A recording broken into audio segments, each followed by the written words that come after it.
Hi, y'all! Hi. I'm definitely not from Canada. Because I said y'all. But I feel welcomed by y'all. We're good. Good morning. It's not morning, darling. It's morning for me. Hi, everyone. Should we, is this everyone? Should we, why not? You can close the door and I guess if people want to come in, they can come in. My name's Rubin. I played Artemis for the full run of the original Sailor Moon series. And this is Jennifer Cihi. Am I saying that right? Yes. And she... The singing voice of all the music in the Sailor Moon series from 20 years ago. And more. This is real cash. We can just do a Q&A or whatever the case. You can ask about just voicing cartoons or singing for a cartoon. I'm going to sit, actually. Yeah, I'm going to sit too. I've done tons of other cartoons, and I think, Jennifer, I don't know. I'm sure you've been involved in other productions, but we can take questions about Sailor Moon or about anything to do with animation or cartoons or singing for animation. First off, how many of you guys watched Sailor Moon growing up? All of you? Well, you guys didn't know. What are you doing here? Die hard. Yeah. So, did you watch it because she watched it? Or were you watching Dragon Ball Z before or after there? I was usually doing something else, but I was in the room. So I will remember things, but... Yeah. I remember, a lot of parodies of people trying to... Yeah, I mean, I've been finding, I do a lot of different cons, and the Sailor Moon fans are just like insane. I mean, the devotion and the loyalty for that show, it was really great. It's, I think it empowered a lot of women, little girls, and some little boys too. And many little boys too, absolutely. So who are your favorite Sailor Scouts? I like Waters, I like Mercury. Mercury, okay. Anybody else? I like Auxiliary. That's Me too. my favorite. What was the green one? That's Jupiter. That's Jupiter. That's the wonderful Susan His Rowan. friend, his good friend, voiced that, right? Yeah, my ex, well, not ex as in married, but we actually did date for a while. Artemis and Sailor Jupiter. Oh I'm my starting to gosh, see- this is, you guys are getting the inside track. Yeah. She's Hey! been my best friend for like 25 years. So here's a little trivia. We're talking about the original Sailor Moon here, not the new series, not the Yeah, not the series. reboot. Not the Crystal, reboot, the okay. original one. So who can name, so every character, almost every character has been played by a few different actors or actresses. There was 3 Sailor Moons, there was 3 Tuxedo Masks. Who were the 3 characters that the voice actors who voiced them were the original one from beginning to end? I think there was only 3 in the main cast. Can you name the 3? Does anybody know this? I don't even know That's this. Cihi, good question. I don't even know this. Question? Oh, tell us, Braun Rubin. Did you give up? To give up? Well, the first one is Sailor Was there Jupiter. a woman named Sugar who did the little, like the chibi? Sugar Lynn Beard. She came later, right? Yeah, I think she came later. In the crystal and the... Sailor Jupiter was one of them. That's why I'm bringing it up, because you're asking about Sailor Jupiter. She was said through and through. No, Katie actually wasn't there the entire time. She was there for like 80% of it. Okay. But there was somebody else. What's that person's name? The other person who Yeah. played the bride. I don't know. We gotta Google that. And the other 2 characters who were in there voicing the characters from start to finish were Luna and Artemis. Oh. Yeah, so That Luna, would be- Artemis, and Jupiter. Yes. What character would be most like your own voice that you slip into very easily, and which one would be the most difficult to get into, and why? Do you mean generally, or would you say the moon? I guess in general. Because he's done a lot of other yeah, really in, big no, in voices. general, like It's funny because I love committing / hiding behind a character when it comes to animation. So I have to play this kind of voice. Or if I have to play this voice, or if I have to kind of do this guy. Come on, you freaking moron. I love doing that because so that was Uncle Nicky from Angela Anaconda, who I modeled after Joe Pesci. Hey, come on, you freaking moron. I love committing to a character, and as soon as I start playing the character, I know how he's gonna laugh and how he's gonna like exert and do everything like that. When it's just me, I find that the absolute hardest. A lot of people who do cartoons are intimidated by doing different voices, and they're okay with playing themselves. I'm kind of the opposite. So when I was just telling you about Police Academy, I played the Lieutenant Mahoney, the lead in Police Academy, and I had to be myself, my own voice, and that was the hardest thing for me, because as a voice actor, I'm not sure if this relates to singing, but I need that hook, that something I teach animation, and for every voice that my students create, I tell them to get a signature line or a laugh or a giggle. You know, when I played the evil Dr. Bad Vibes in Cops, he sounded like this, but his laugh, as soon as I did his laugh, I'm there. And so I find that in character, I find that much easier to play. When I have to play myself, it's hardest. Which kind of brings me to Artemis, because Artemis is kind of my voice. Although he was a little more laid back. Welcome, come on in. Do come in. Thank you. We just started. The direction I got for Artemis was anyone ever remember the TV series with Bruce Willis and Sybil Shepherd? It was called Moonlighting. Yes, Yeah. great show. Okay, so that was That put them both on the map. absolutely, Yeah. absolutely. I was directed to kind of be kind of Bruce Willis, kind of a laid back, you know, hey dude, you know, that sort of thing. And so my voice kind of changed a little bit as Artemis over the series. It kind of, it started kind of frenetic and frantic and, hey, come on, Luna, let's go save the Sailor Scouts. And then it kind of got a little more kind of, because there's so much hysteria, like all the Sailor Scouts were just like all over the place. Crazy. And Luna was kind of crazy too, and then Sailor Moon. So when it came to Luna, I was kind of the voice of reason. I was just kind of, hey, just chill, Luna, get off my back, you know, that sort of thing. So to answer your question, I love the crazier they are. I love them. I find it easier to get into as opposed to my own voice. You gotta create your own catchphrase then, and then that way you'll just be comfortable with it. Like a catchphrase for your. Oh, that's funny. That's really interesting. And then you won't Yeah. either. Well, every cartoon I do, well, for Sailor Moon, it was, hey, Luna, get off my back. I mean, that was it. All of a sudden, I'm into character. But that's very funny, creating a catchphrase for Rubin. So the music aspect of it, I'll tell you guys how I fit into it, because it's very different from what these guys did. So I was in LA at the time, and I was on another TV show called Roundhouse, if anybody remembers that. It was on Nickelodeon. It was like a show for kids, kind of like In Living Color. So I sang on that and acted on that. I did a lot of more on-camera stuff. So I got the call to go audition for this animated character. And so I love Disney, and I thought I should have been a Little Mermaid, not Jodie Benson.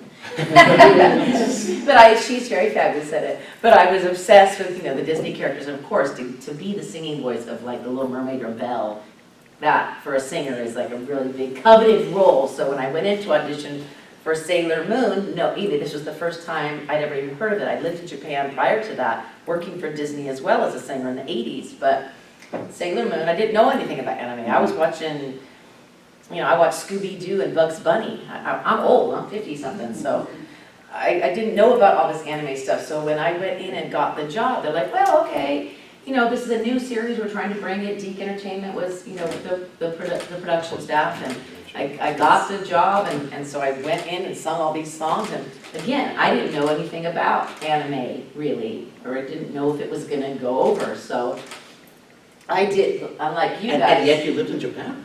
I lived in Japan way prior to this gig. Oh, way prior, okay. So 10 years prior, I was in Japan, so did a lot of jingles and voiceover stuff like that in LA, but singing, so it's so different what their experience is, and it's really fun when we get to see each other, because I hear so much different from what their experience was to what the musical's big side of it was. So obviously My Only Love, Power of Love, those are the big two songs everybody loves, and the whole, we did one album, when the show actually did well, or they were thinking it was going to do well, and they added more onto it, and they changed musical producers, but I had no idea that the music was going to be as powerful as it was. Like, girls still come up to me crying, going, My Only Love, I still listen to that song for a breakup. 20-something years old.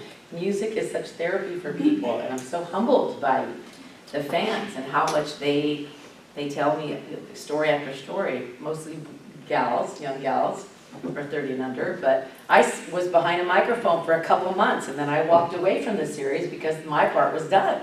Whereas these guys... Well, it's interesting you say that you didn't know anything about it, either did any of us. Well, yeah, we were all in our... we had no idea it was going to be as big as it became. What's that? Are you guys sad that anime didn't take off? Or? Oh, it took It off. did take You're fantastic, I see. I got you. I see what you did there. Not just anime. Sailor Moon was the first... You almost jumped over the table. Sailor Moon was the first crossover, like the first big crossover to North America. Yeah, And she's like it's the one that brought anime to the foundation of everything. So we had no idea. We were all, aside from Jill, who's a little older, who played Luna, and she has an English. Have you met Jill? Okay. Well, Jill is kind of, Artemis. But She's older, kind that she's older? It was the older English, Yes, I very have kind met of dramatic and very fun. But the rest of us were kind of, in our 20s. I was 25 when I voiced It was that. in our 20s, and we would go to this studio late at night, and we didn't know what anime was, and it was dubbing. So normally, original cartoons like The Simpsons or Family Guy or the movies that you see, you lay down the voice track first, okay, and then the animators draw to that. Now it's the other way around, isn't it? Now, well, with dubbing, if a cartoon comes in from Russia or Israel or China or Japan, and it's already drawn and everything, we have to dub it in. So it's called ADR, additional dialogue recording, and which kind of makes the performance not so great, because you're following a script. So what they did back then, now they have different methods of rhythmal band, but somebody kind of painstakingly phonetically wrote out all the words in English to try to match the mouth movements, although the North American mouth movements are different from the Japanese mouth movements. But that said, there's a lot of screaming and wailing, but you're literally reading it on the screen as it goes by. And a lot of times we didn't get the script beforehand. So we're just reading it cold, and hey, come on, look, and if you have, say I was jumping off a cliff. But you got to watch, didn't you? Yeah, While you were voicing it was there, but you're reading, so you couldn't Right. really watch. It was Right. very frenetic. But they would spell everything out, and if you had to, if you had to do that, they would literally like 100 O's. W at the end, and so so it's coming up, and you're just reading, and let's get out of here. And you're following it, and the O's are not stopping. So we did this like late at night for Optimum in a studio, and we had no idea what this was. It was just a gig, and we were young. It was a nice voice job, and then we Building did your resume. building our resume, and then years later, it got really big, and then years after that, I didn't even realize how big it got, and then it was like the 10th anniversary and the 20th anniversary. Well, I met you at the LA, At at the the 20th, 20th LA Anime Expo, which was like the largest Yeah. anime expo, I think, in the world. 175,000 people went through the Staples Center that weekend. Oh, more. 175,000 was more than that? Way more. Oh, I heard the cap of 300 a day. well, not, when we were there? Yeah. Okay. Anyway, it was insane, and lineups around the block, and And cosplay, like, on steroids over there. You couldn't even walk through the aisles or anything. There's so much Were more. you in the panel when they gave me the white Artemis, and I had to, anyway, and like guys with tattoos of Have Artemis yeah. and Sailor Moon It all was the just time. nuts. And we did in Vancouver and a few other places, and so we realized, oh my God, what has this become? Because when we were voicing it, it was just another gig, and because it was ADR, Another gig, right. It didn't even. So I have a funny follow-up story to that, because we've never done a panel together, so No, we're having never. fun with this. So I've been a professional live singer since I was 10. I was on Broadway and Annie in 1978. Wow. So I've been doing this for a long time. So grateful that I get to still sing for a living, and you guys are still big fans of Sailor Moon. But I have sung, I lived in LA and I moved to Nashville, and I sang backgrounds for Donna Summer and did all kinds of demo singing and jingles and stuff. My most famous one is Hot Pockets. I don't know if you guys know that. The commercial for, yeah. That's it, hear it? Yeah. Little Pocket. When you want a hot meal without a big deal, what are you gonna pick? Hot Pockets. So I was singing in this band, and as life goes on and how the entertainment business says to us, when you get older and not a thin, little, beautiful, skinny young girl, woman, you will get replaced. So I am a very fluffy gal now, and I'm older, and I thought, well, I might have to get out of the business, because I saw the writing on the wall, and I've been doing so much live singing, and I still could sing well, but, the entertainment business is very cruel. So I was kind of finishing up with this one live band that I used to work with quite a bit. They did a lot of big corporate events and stuff, in Nashville. And the sound guy comes up to me and he goes, Jennifer, I Googled your name. He goes, you're the singing voice of Sailor Moon. And I said, yeah, whatever happened to that show? And he's a gamer, and he goes, Jen, what do you mean whatever happened to that show? He like with, dollar signs in his eyes, like, in the cartoon.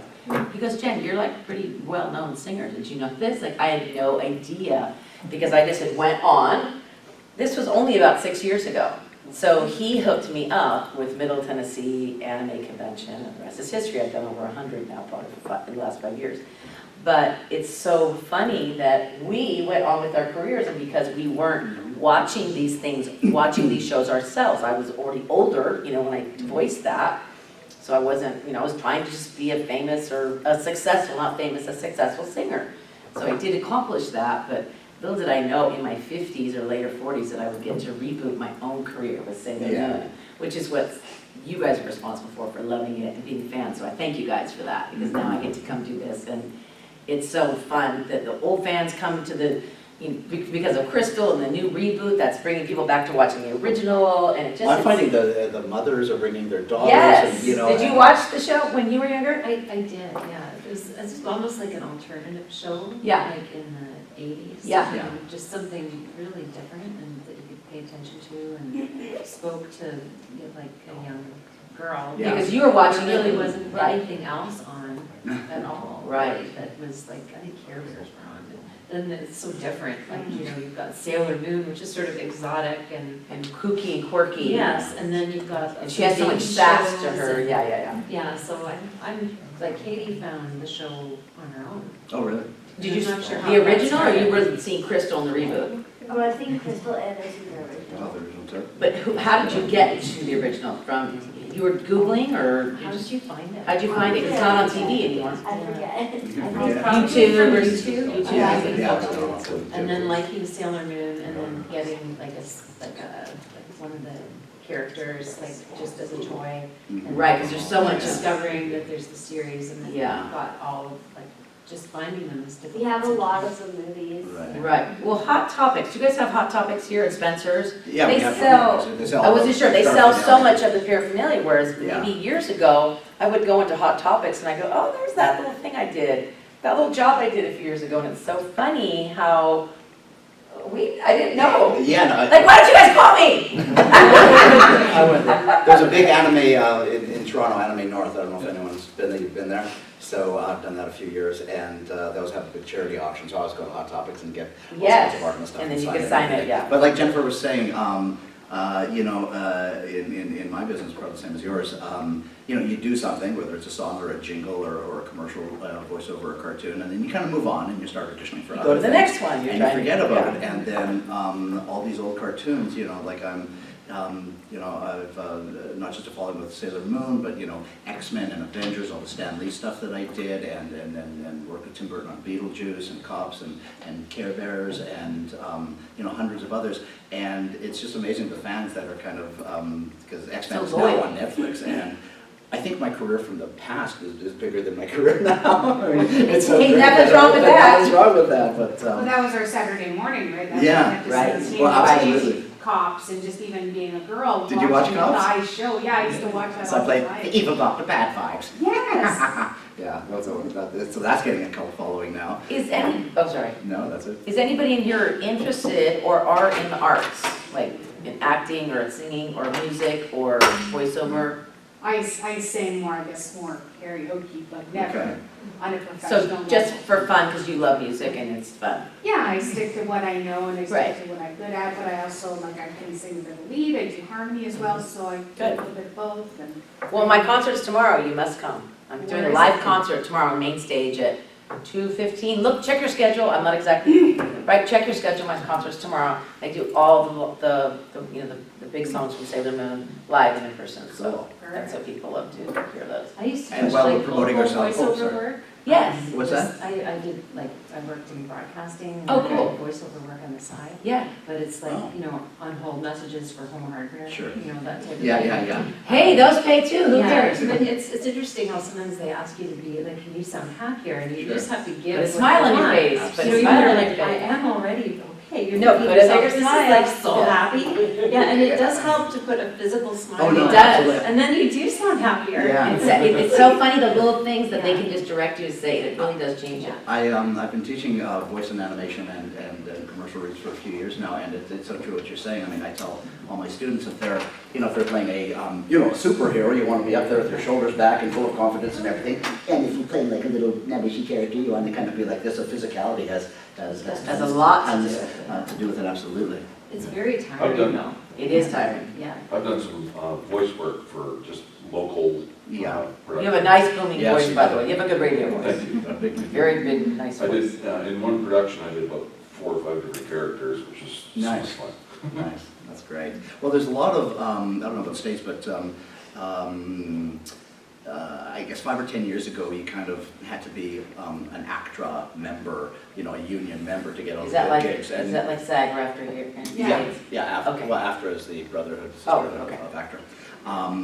And now there's so much non-union work happening, and a lot of my students just kind of get a demo tape together, and there's all these pay-per-play sites, voices.com and like that. 1, 2, 3, voices. Yeah, that's horrible. You can go up there, and if you just have a little home studio or you know, half decent mic. You on can your send in iPhone or your something like demos, that. or they'll let So a you- lot of people are kind of, doing that these days. Where are you teaching? I teach in Toronto. I teach the graduating film and television students at Humber College, and then I was teaching with VoiceWorks. And That's so cool, Ron, you do now that. and now I teach privately, and I do great workshops, like 5-hour workshops, and we just kind of, I just talk about the difference between commercial voiceovers and animation and everything that I've learned in my 40 years of doing it, and the students have tons of time behind the microphone, and everything is taped, and you get MP3s of all your work. And then I teach privately and work with kids towards a demo. I also produce demo tapes and or auditions or. Ron, if you're Voiceover, interested- just for voiceover reel or whatever? Yeah, Sizzle reel, whatever. Yeah, no, not as a real demo, like an animation demo reel or a commercial demo reel. RonRubinVoice.com is my website. If you go up there, you'll have contact with me and you can see what I do. I have another question. Sure. How often, and maybe for Sailor Moon, I don't know if this happened, where you would hear someone's voice and then you'd be like, oh yeah, that's gonna be good, and then I'll remember that and put that into a character, like just how someone else sounded? Oh, absolutely. I as a voice actor, I'm listening for people's voices all the time. I'm trying to imitate your voice now. But He's got a good booming if I voice. hear something, you know, if I'm on the subway or the bus or whatever the case, and I hear someone with a cookie voice, and I don't do it right there on the spot, but I try to. Now you can record on your phone, they wouldn't Well, even I know. Well, We have that Yeah. special. I know. No, half the voices that you, when I work with students, I say, and they're having trouble coming up with characters, do a kooky aunt or your bizarre cousin or your whatever. I have a cousin who talks like this, and I can imitate him perfectly, and I use his voice because I know him so well, and I've known him my life. I know how he laughs and everything like that, so I'm always on the ear. for- Also too, for watching, voiceovers. I always watch I like a lot of English television, and I like watching people with accents, so I do a lot of accent stuff. Just because I like to listen, because from being, I used to sing opera years ago, that's how I was trained. So You've done everything. Well, I didn't sing it professionally, but that's how I was trained, so that gave me some good lung capacity because I was raised that way or trained that way. But I always listen to people's their accent or their inflection, and even though I don't do a lot of voiceover work now, because my ear is just fine-tuned like that, so I don't know, if you're into it, if you're interested in doing this, or like he was saying, this class, pick something that, even a character from a movie, and I think, oh, I could change that a little differently, but yet, it sounds like my original character, but. And there's so No, I many. just think I'm impressed that you can do it. If you- Remember and go to that voice all the time, like to have so many characters. Yeah, you can and just then lock in. channel them. Well, he's really doing that, I don't do that, that he's really But does yeah, that some well. cartoons, I have 4 or 5 or 6 parts on a cartoon, and and it's coming around to me again, and I have to have that little signature. You have to laugh really at that. remember. Yeah, you have to really go into it. But a lot of it is Also, the director really helps with that too, right? The director will lead you, someone's directing you through the whole thing. Yeah, or they'll play a reference. Every time you audition for a cartoon, they have what's called a reference tape if you get the cartoon, and they'll play it back, so because it might be a month or 2 before you get into the studio again, and they'll say, here's what you sounded like, and I think the average should have paid double because they have 2 For stomachs. continuity, And I'll yeah. do that, and so they'll keep bringing it back to the reference tape. But a lot of it is like placement, tongue placement. If you're doing an Indian voice, your tongue is up top out there, you know. Ooh, that sounds good, Ron. Very Thank you for that racist impression, I'm sorry. I mean, just be aware of where your tongue placement is. If you're doing a high voice, it's all in your head. I assume it's the same as singing. Yeah. If I'm doing a big voice, it's kind of in my, my That's diaphragm. And so you should hear it in your body.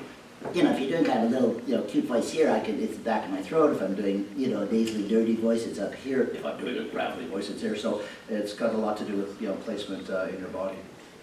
What's the hardest role you've ever played? Let me think, what's the hardest song you've ever sung? Oh, Adele, I have to sing a lot of Adele Oh, wow. stuff, and those are, I'm So- singing one tomorrow, actually, so I'm Wow, going to the wow. concert. Well, like I was saying earlier, being myself. It's the hardest thing. When I had to be Lieutenant Mahoney on Police Academy. Also, there was, I just did a movie called Zebon. I played the evil Dr. Zax. And it's harder on your throat to whisper than it is to scream, by the way. It's very hard on your vocal cords too. So I had to talk for 14 hours in a studio doing that voice. And That's too long. I had no voice anymore. And Drink some blocks of water, I imagine. Yeah, throat coat, well, throat coat no tea. water actually, yeah, well, with the hot tea and honey and. Entertainer's Secret or whatever. Yeah, whatever. They have lots of sprays and different things. I gargle a solution of salt water and honey and some baking soda. Oh, I, Smart. Yeah. yeah, I need to know That's a- that. I that's an haven't used old that version. one. Yeah, well, the salt cleanses and the honey coats and the baking soda is kind of this anti. Makes your teeth feel clean. Maybe so. That's great. So, but a lot of parts, like I'll go out for, if I have to audition for something and it just rips the blank out of my throat, I won't audition for that because I know I'm just gonna rip it apart. Yeah, we have to be careful of these are instruments, so Yeah. just excessive talking for me is what breaks me down. Sometimes I just have to be quiet for like. Okay, we're Yeah. sorry. Absolutely. No, I didn't mean like that. I'm saying if I've been That's funny. singing a lot, I just have to That's stop talking for like Yeah. 4 or 5 days and just only drink water You know and what's no really alcohol and no carbonated anything. Talking over the din you know, if you're at a party or a club or something like I that, don't go to those. just raising your voice that one level, it's so hard on my voice, and I'll come home and I won't have a Yeah, voice. the ambient noise, you have to scream, I don't, yeah. Yeah, so, anyway. We're very petite flowers up here. Can't you tell? We'll take away, Take it Cihi. away. Any questions from the gallery about anything? Don't be shy, don't be shy. Funny stories, maybe? Do you guys have any idols that you look up to, or who inspired you to do what you do now? Well, I first watched, Mel Blanc, who did Mel Blanc, he did Doug's Bunny and a thousand. Everybody. And he was on Johnny Carson. You're probably too young to know who Johnny Carson was, so. She knows, you know Johnny Carson, yeah. It's who Jimmy Fallon is now, but he was much younger and way better. But I saw Mel Blanc when I was a kid, and he was doing, you know, yeah, I know I should have done Left and Albert voice, and he did 1,000 voices. Oh my God, I just got mesmerized by him. And there's a guy who did tons of sound effects. I did a lot of different sound effects, and I was just kind of like, I want to do that. I just want to do that. And so I started listening to records of like Rich Little and people who impersonated people and people who sang, and I just tried to impersonate. And I've kind of been doing that my whole life. So yeah. You know what, growing up, Barbra Streisand was, you know, the big artist when I was in the 70s, late 70s and 80s, and I loved Barbra Streisand, but Whitney Houston, like I'm a really R&B singer. That's really what my love is. Sailor Moon, they wanted me to sound really young and white and like Barbie, like a Barbie commercial, because I did a lot of Barbie stuff. So the reason why I got the job is because I sounded super young. Like now when I do the concert now, you know, my voice is mature and I throw a little bit more licks into it because I couldn't do any licks. They were like, sing it, no vibrato, and they really directed me, and that's great because that's what was really good for the series. But definitely, I'm definitely more R&B pop kind of lover, but I still love singing the Sailor Moon stuff, and I just add a little more sass into it now. Well, I used to, do you remember the Police Academy movies? You know, Michael Winslow, who did all the sound effects?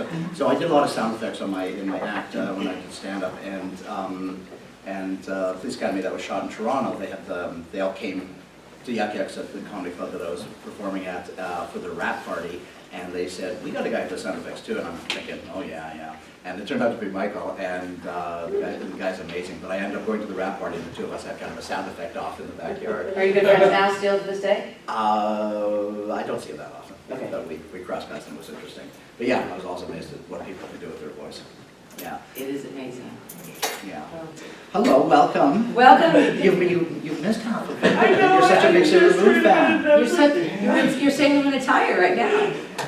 No, I'm teasing, Harley. I know it's Harley. no. Do you have Sailor, so, No one's getting my do you have jokes. Sailor Moon questions? She's a little. I'm just a little flabbergasted right now. I would Okay. look for you all day. Oh, Here I she is. am. Here I am. Nice to meet you. Sing something. Sing something. Get to it, yeah. Come on, what Sailor Moon characters, who's your favorite other character to do? Or that you've done, or act, or whatever? I love the villains. Yeah. I love the cliche kind of, which was. They're the most fun, aren't they?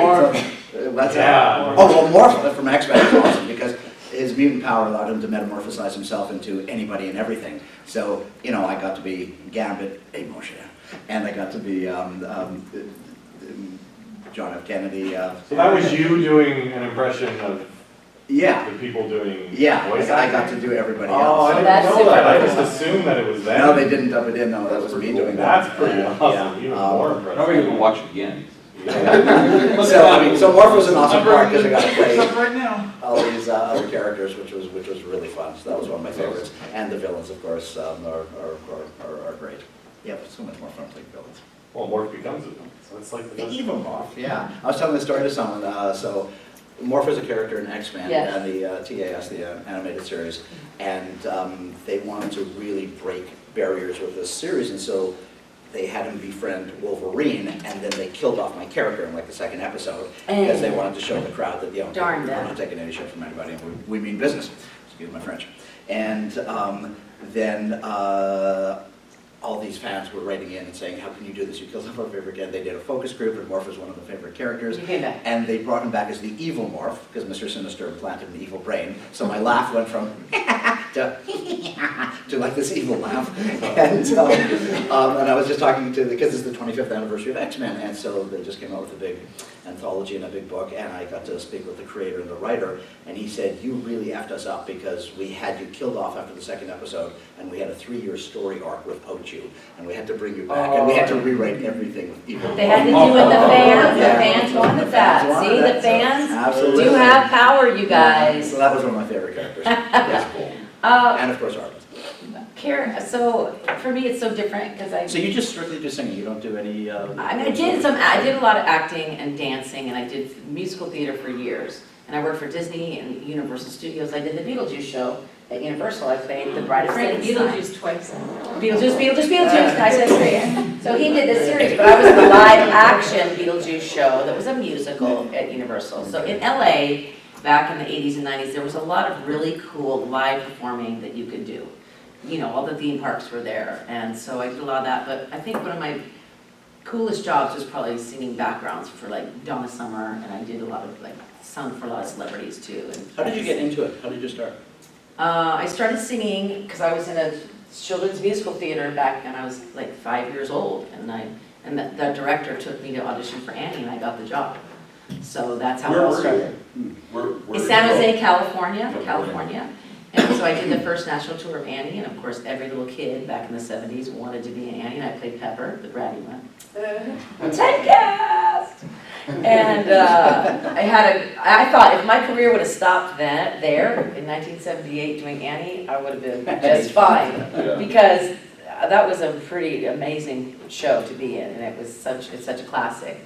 But then I just went on from there, moved to LA years later, and did jingle work and all that stuff too. And Did you always want to be a singer? yeah, I always knew I was going to be a singer, and I'm still doing it. So I never knew what I wanted to be, but I remember I used to watch like comedy shows and cartoons and stuff. you got to do all of it: And just, what's that? the comedy, the acting, Yeah. the writing, the I teaching, know, the I know. voiceover. I didn't, but like my father, the doctor, had no, he didn't know, and so it was important for me to go to university and get my education. I'm from Winnipeg, and so I got my degree in like psychology and sociology, and then I moved to Toronto and just started doing improv with Second City and doing some stand-up, and I moved to New York and studied acting and did a lot of theater, and then moved to LA and did some writing and on camera and films and TV, and then I just got I got asked to audition for a cartoon, and I landed it, and it was like, oh my God, I can make a living doing cartoons, like showing up in cut-offs and a baseball cap and just kind of doing these crazy voices, and it was just, wow. It doesn't matter how old you are, what you look like Yeah. behind the mic when no one sees you. That's what's so awesome about this kind of I work. mean, it sounds cliche, but the only limitations are your imagination, yes.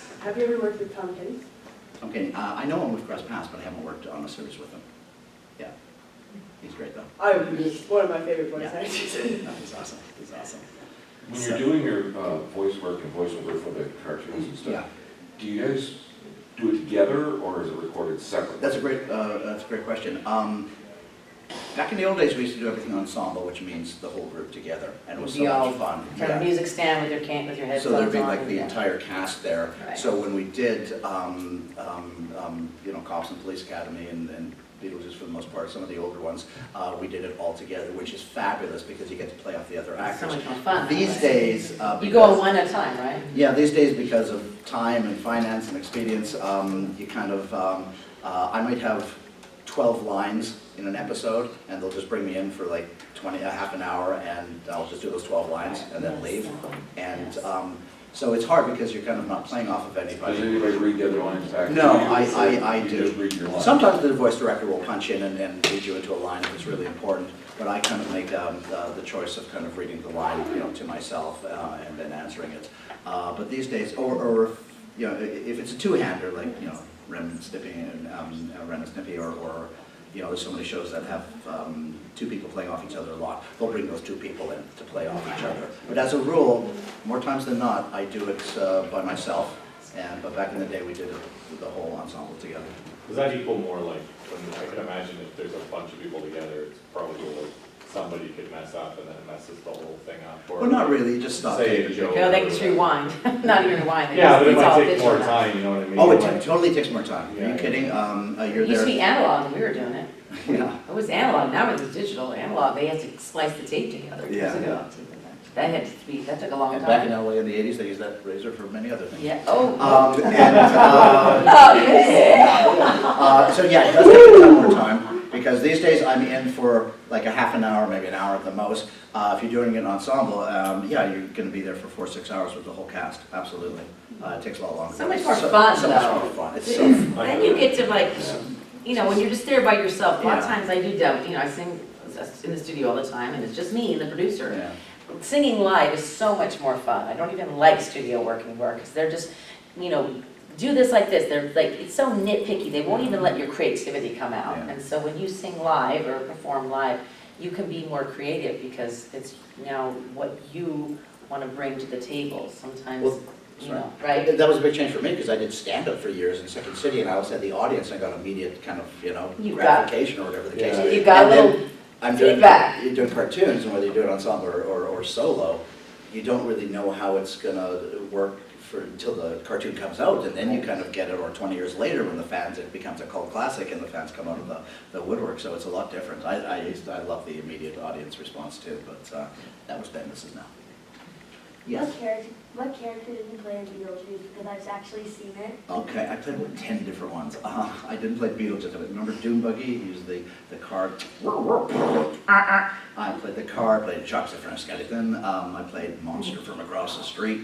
I played that KTEL quick announcer who's called. Well, it was called Bury Me Not, and he kept popping out of coffins and stuff, and trying to sell, come to Bury Me Not's, you know, whatever graveyard, blah, blah, blah, and he was a quick talking announcer. I played, I don't know, Tim just kept throwing parts at me. What was it like working with him? Well, I didn't know, yeah, and Stan Lee, it was like, duh. Like that's, you were like the major heavy hitters there. Yeah, but. Did that make you nervous? Well, I didn't- Going in, having to be like, It's doing funny, that in front of them? when I did X-Men and Avengers, you know, Stan Lee was there at the beginning, you know, then, but we knew who he was, but Marvel Comics was not the franchise, that empire that Right, it it's is now. that it is today, but still it was like, wow. That was like And Tim 90s Burton, too, right? what's that? That was like 90s Marvel. Yeah. where they were Yeah, kinda- absolutely. Well, Tim Burton's been a Well, huge for well, a it was long time. after the Beetlejuice film that I loved, and so, once again, he was there for the beginning, you know, he's not gonna stick around in Canada for the entire, you know, shoot, so, other directors and. But you like, you voice some stuff with Yeah, him, yeah, give yeah. you the direction? Yeah. Like, that's so cool, you guys, That's just great. see, And, yeah. like, how cool is that, right? Yeah, it was kind of. Another round of applause, Stop. So yeah, that was it was amazing. But I think it just might have been like one of my very, very, very first cartoons, and it was like, oh, I guess it's always like this. You know, you just don't realize. But what was your question? Oh, well, my question was actually a different one. Oh, no. Sorry, we got off on a tangent, you gotta reel us back in, so I What was don't the get off the subject. What was the last question? What was the question I was just answering? She was asking about Beetlejuice. Oh, how did we get onto? Okay. I don't know. You Go on. mentioned Tim Burton. As we and the digress. after- Yeah, Tim Burton. I guess, whatever. as we digress with my dementia. But you never know, sorry, go on. I was gonna say, you mentioned Second City, so I have to know if you worked with John Candy. I was just after John Kent, my time was like Mike Myers, Okay. yeah, and. You were in there with Mike Myers? We were in Second City at the same time, yeah. Wow. Well, it was funny because my time was really cool because it was, when I started doing stand-up, it was the comedy boom, and so when I was in, New York, it was Robin Williams, Billy Crystal, and that. Jerry that Seinfeld too, or he's I after that? haven't worked with Jerry, yeah, he was at the same time. But Second City, the John Candy, the SCTV people, that was a generation before me. Yeah, yes, sir. There was a current, cartoon or anything you'd want to do voice acting, like Rick and Morty, Paradise I Media. love Rick and Morty, I love to be Yeah, Rick it's and Morty. hysterical. I Yeah, was just telling him about it earlier. But if there was a current, cartoon or anything you'd want to do voiceover work for now, what would it be? Even a cameo or anything? What would yeah, I you mean, call it? I get, because I made the decision, I've done the New York and the LA thing, but ultimately I bought my home in Toronto, and that's where I work out of, and even though a lot of the cartoons I do are LA, cartoons, but they're either done here or we kind of do it, whatever. So I'm not able to audition for a lot of the, Family Guy, Rick and Morty, Simpsons, whatever, because all that stuff is done in LA. So obviously you have to kind of be there to audition for that. So there's that ton of cartoons I'd like to do. Yeah, pick one. Yeah, yeah.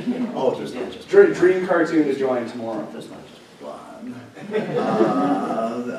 Burberry, Paradise Media.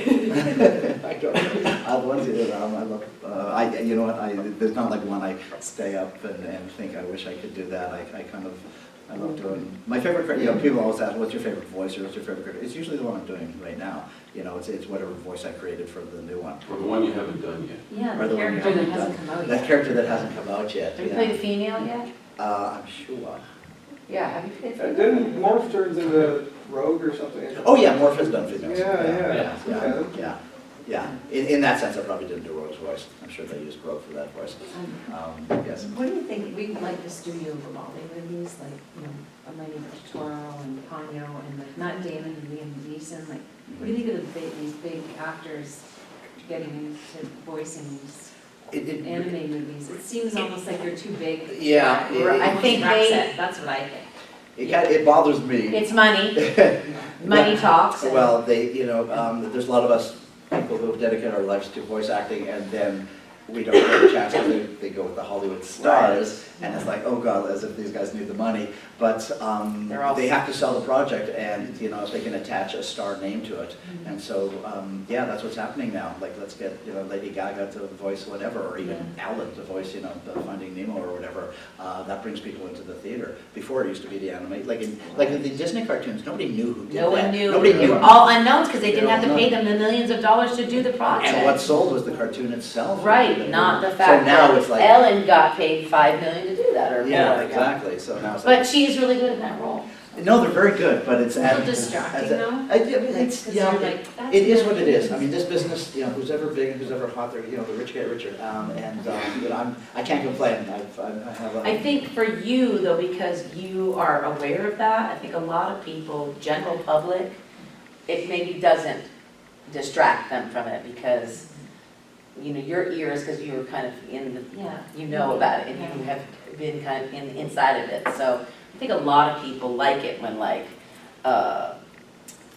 Glenn Close does, something, whatever, those big, not like they need the money, 'cause they don't, but. She was in Cruella de Vil. Yeah, Cruella de Vil. Well, she Yeah. played the live Well, to version. be but- fair, they can't hire A-list celebrities to voice every role. Not So it's everything, nice- no. It's nice No, the to big have- picture Yes. of the Disney movies they do, but I mean. Robin Williams is versions. perfect at As the doing all those genie. voices. Yeah. I love As Robin. the genie and all that. Yeah. But a lot of those times, the actors will play themselves, whereas, you guys will come to my table and say, oh my God, you played Morph, you played, Artemis, you played whoever, whereas if you're hearing Matt Damon or Liam Neeson, they're kind of using their own voice, so they're kind of, but the studios are banking on names. It's like when you also see big celebrities doing live commercials now, like Sting's Yeah, driving a Jaguar. There's so many. Like, why is Sting driving a Jaguar?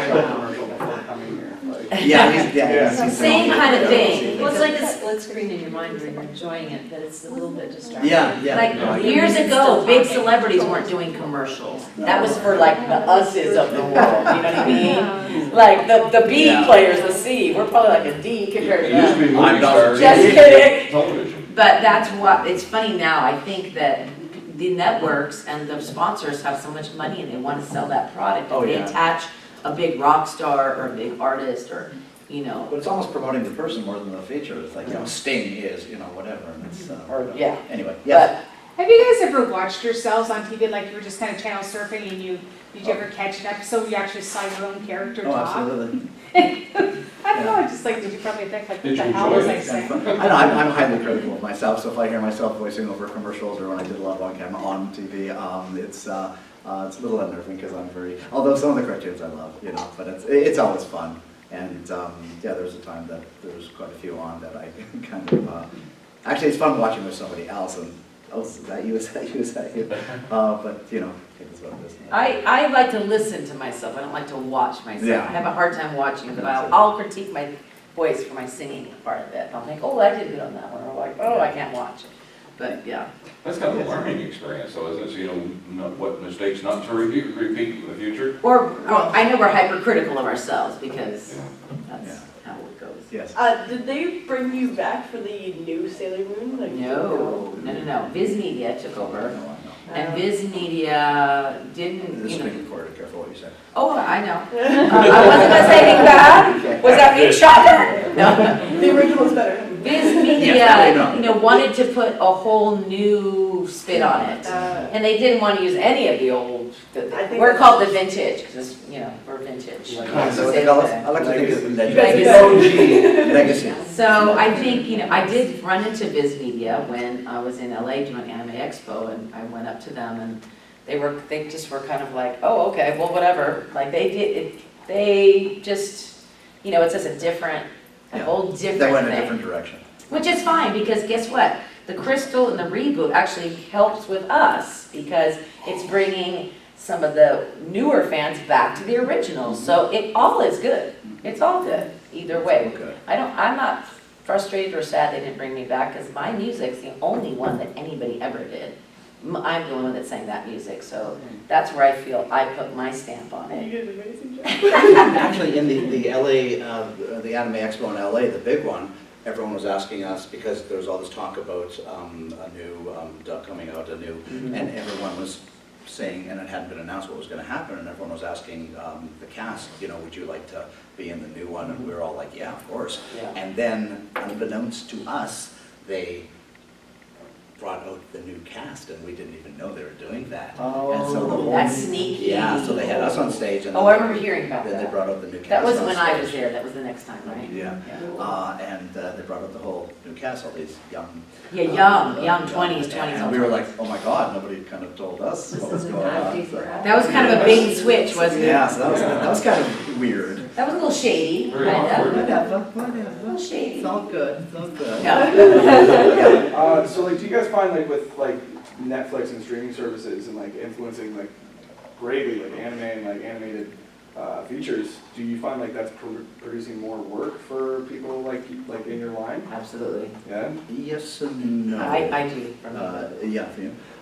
Yeah, I mean, everything's changing with all the different social platforms, like not just Netflix, but I mean, a lot of the cartoons I do now are not episodes for TV, they're webisodes. A lot of things are going straight to web. Same Like a YouTube channel type of thing, or webisodes? Yeah, Yeah. or little, or if I do commercials, they're, if I do a commercial for radio or TV, there's always kind of a move to new media clause in my contract, because you're gonna see that, whether you're on your Facebook page or whatever the case, you get these commercials that come up that are so annoying. But a lot of the cartoons are being done on a smaller scale, and they're just on the internet, and they're, as I said, they're like webisodes. But yeah, with the advent of Netflix and Amazon and all the independent producers, there's lots of stuff up there, but there's lots of competition, and as I said before, some is going union, some is going non-union, some is Yeah. going whatever. That's the tricky So part. it's, yeah, it's complicated. Would you ever go to darker humor kind of cartoons? I'd love to. Yeah. I'd love to. Yeah, for darker humor, you're kind of talking prime time or later. So like Saturday morning cartoons, there's kind of a censorship there. So Can't say the F word in some ways. Well, and that's Shouldn't say that. well, and it's not only the time; it's the period of time that we live in, because the new dub, the Sailor Moon Crystal, or whatever the case, they're exploring a lot, because Sailor Moon was very sexual, and it had some things happening that the original series kind of cut out. Like we did a 5-minute PSA, public service announcement, at the end of every episode because we had to cut out certain things back then in the late 80s, 90s. And now they're kind of showing that. And also the relationship between, who are the two sailors who, There's two. yeah. They're vendors. So back in my time, they were cousins, you know, Right. and now they're, you know, A couple. a couple. couple. So, There's a lot of alluding to that, wasn't there, yeah. Rex? So back then, we kind of cut out some of the some of the stuff there, But now, that's I no don't big think we deal know. now. Look at where our Yeah. Oh. social media is, look, it's on TV. I'm shocked, and I'm not a conservative person. I'm like, that's on prime time? Actually, I kind of vaguely remembered something like that, and then I looked it up because I'm like, so she's watching it, and I'm thinking, that's kind of good. You Yeah. know, it's Yeah, the original manga was progressive much more- before its time, right? Wait, yeah, it was. Yeah, the original manga was much more expressive than, Oh, yeah. than what we put on. Let's Oh look my at our God. time. Are we okay? Okay. It's already 10 after. That went quick. We've got a few minutes left. Any other questions? Yeah. You mentioned how you mimic voices, and like when you were talking about Morph and how you would do the voices of the other characters. Yeah. Was there ever a time in your career where like one of the other voice actors could show up to work and they're like, you do a really good job of their voice, Yeah. and you had to fill in a few of the lines or maybe an entire episode? Or... Well, that happens quite regularly because I do. I used to do a lot more of this, but dubbing in someone's voice, like if someone shot a movie or a commercial, and Like Walla? Is and that Walla? no. Walla is That's the ambient noise. Yeah, ambient noise. And they're happy with the performance and the look of the person, but the voice wasn't doing it. He wasn't either acting it properly, or they wanted a different type of voice. So I've actually had to dub in people's voices because they weren't happy with. Did that piss Do you have the any actor examples? off that did it? Well, a good friend of mine, Yeah. like, was so happy because he landed this commercial, and he was so excited about it, and I got brought in to redo his voice. Oh, that can be hard. That's a hard situation. That can be hard. So yeah, that absolutely happens. I more so meant like in an established character or something, like using X-Men for an example. Season 2, Gambit had a cough that day, and they're like, "You're coming in to do a couple morph lines. Can you fill in for Gambit Yeah, that today?" doesn't So we're not. They'll just shooting behind. reschedule them. That doesn't usually happen. They'll probably reschedule until a later time or something like that, unless you're so right on. But that kind of creates a conflict with the contracts and the Yeah. character playing. Yeah, that they character and can't all that kind of really, stuff. So yeah. Okay. But, Good question, though. very good question. Very good question. Yes. Have you done any other anime voice dubs? I haven't done a lot of other anime. Well, Beyblade, Bakugan, does that count? Yeah. But don't ask me. Strong Exo Striker on. Also, those are big ones.